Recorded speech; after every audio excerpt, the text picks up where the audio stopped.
Bagaimana akal-akalan supaya perusahaan asetnya naik dalam seketika tapi sah secara hukum dan tidak ada dirugikan? Banyak rahasia sukses berbisnis yang kali ini saya ajarkan hal yang beda dengan yang diajarkan oleh para motivator atau coach bisnis. Ini juga tidak diajarkan jika ingin berbisnis dengan cara baik-baik. Yang akan diajarkan kali ini adalah cara yang nggak umum, cara nakal, tegaan, dan cara sontoloyo. Inilah tipe berbisnis ala sontoloyo. Pelajaran pertama, Anda harus punya 3 macam pembukuan. Betul, sahabat nggak salah dengar. Kita harus punya 3 laporan keuangan. Anda harus punya pembukuan lebih dari 1. Ini ajaran saya dan itu pasti. Berikutnya, Anda harus punya badan hukum, PT, perusahaan terbatas. Lalu Anda harus punya rekening bank pada perusahaan tersebut. Lalu Anda harus taat bayar pajak. Dan ini kuncinya lagi. Ingat, pembukuan 3 tadi untuk apa saya tidak usah jelaskan detail. Hanya sekilas. Yang satu adalah yang jujur untuk pemilik perusahaan. Yang satu adalah yang rugi dan sedang berinvestasi untuk pajak. Dan yang terakhir, bagus untuk investor. Bagaimana mengkombinasikannya agar sah, baik di mata pajak dan negara, baik di mata investor, dan baik di mata pemilik. Disinilah video ini bertujuan. Nanti kita akan sampai di sana setelah pelajaran berikutnya tentang membuat holding. Jadi pelajarannya tentang holding dulu. Holding bisa diciptakan di awal dengan membangun anak usaha atau beberapa perusahaan bergabung menciptakan holding. Saya lebih suka yang kedua karena itu lebih mudah ngakali bank. Saya coba menjelaskan cara membuat holding. Misalnya si A memiliki usaha dengan nilai aset 100, B mempunyai usaha dengan nilai aset sama juga 100, C memiliki bidang usaha yang sama juga nilainya 100. Ketiganya sepakat membuat holding PT ABC. Masing-masing menyerahkan 100 ke PT ABC. Jadi PT Holding ABC nilainya 300 sekarang. Ini adalah akuisisi 100% ke holding. Pembukuan di PT A, Anda memang sudah memiliki 100. Di pembukuan PT ABC, si A juga memiliki 100 atas aset tersebut. Betul, begitu melihatnya ya.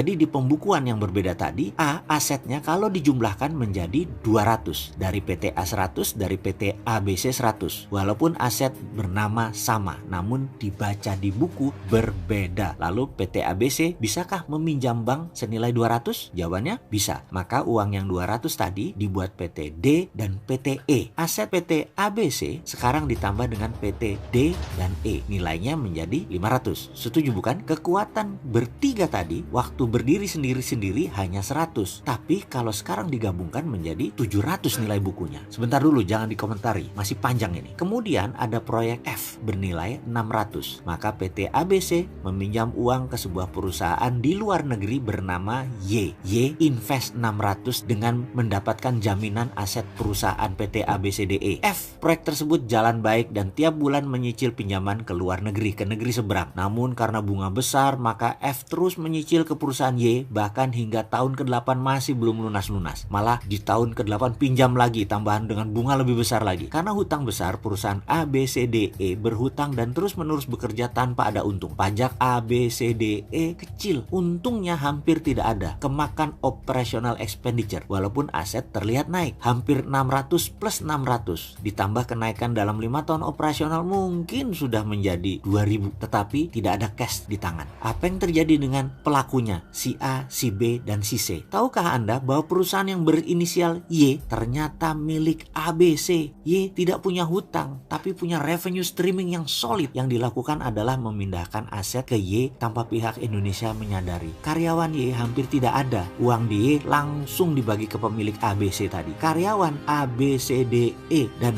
F semua hidup biasa saja yang di Indonesia itu. Perusahaannya pas-pasan aja. Negara ya dapatnya sedikit lah dari pajak. ABC si individu melakukan transfer pembukuan. ABC hidup sangat layak dan kaya raya. Asetnya ada di ABCDE plus F plus Y. Ya begitulah sisi kecil apa yang seorang Sontoloyo lakukan selama 25 tahun berbisnis. Masih belum ada apa-apanya dibanding yang lain dan masih banyak lagi jurus yang disembunyikan. Kalau sudah berani begini dibuka tujuannya satu, artinya Sontoloyo tidak main kayak beginian lagi. Anggap saja ini sebagai magic reveal, membuka tabir teknik sulap agar pesulap menciptakan ilmu baru lagi. Dan kasihan bagi pesulap junior menjadi garing karena ketahuan semua triknya. Begitu juga dunia bisnis akal-akalan. Kita sudah punya trik baru. Maaf ya,